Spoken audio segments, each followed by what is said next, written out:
Hello everyone, today I'm going to share a primary source from 1810 titled Tecumseh Calls for Native American Resistance.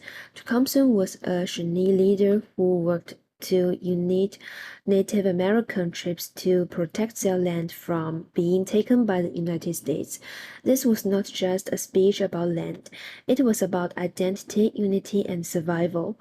Tecumseh believed that Native people needed to stand together as one nation to resist the pressure from white settlers and the U.S. government.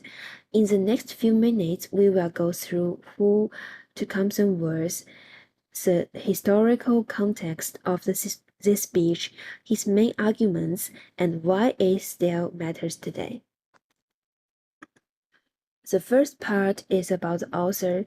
Tecumseh was born in 1769 in what is now Ohio during a time of constant conflict between Native Americans and white settlers.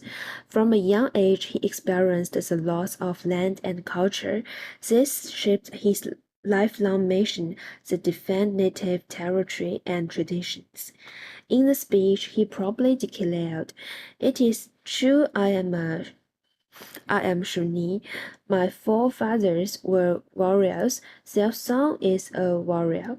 This tells us that Tecumseh saw himself as part of a warrior tradition, carrying on the fight for his people.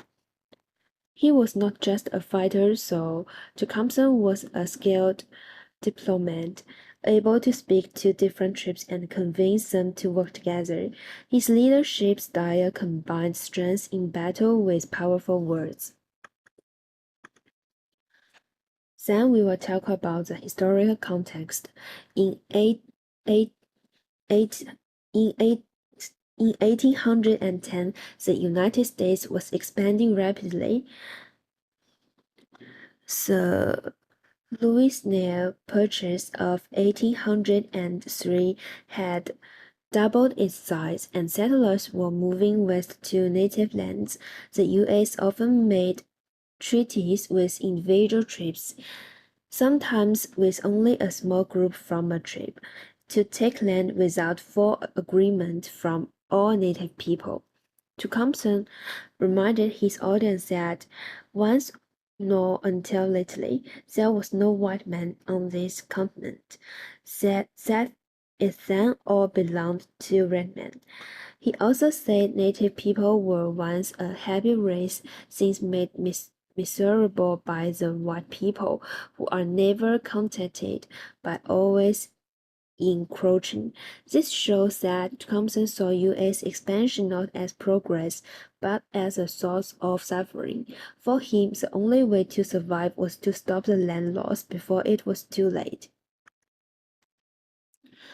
The heart of the Tecumseh's speech was his belief that all tribes owned the land together. No single tribe had the right to sell land without the agreement of all.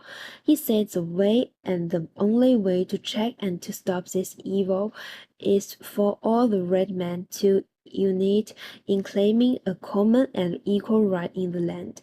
In other words, unity was the only protection against losing everything.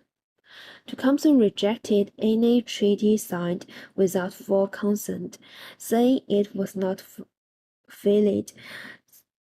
This was a direct challenge to U.S. treaty-making practices at the time. It was also a clear political vision, a pan-Indian alliance that could stand up to the growing power of the United States. Then we will ask, why does this speech matter? First, it gives us a native perspective on land. Tecumseh says the land never was divided, but belonged to all for the use of each. This was completely different from the European idea of private property.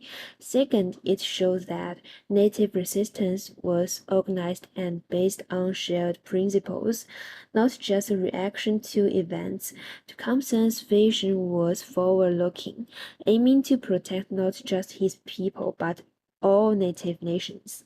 Finally, this speech challenges the one-side story of U.S. history as unstoppable progress. It reminds that there were other visions for the continent's future, visions that fought for equality and collective ownership. If Tecumseh's plan had worked, this history of North America could have been very different. His call for unity reminds us that solidarity can be a powerful way to defend rights and identity.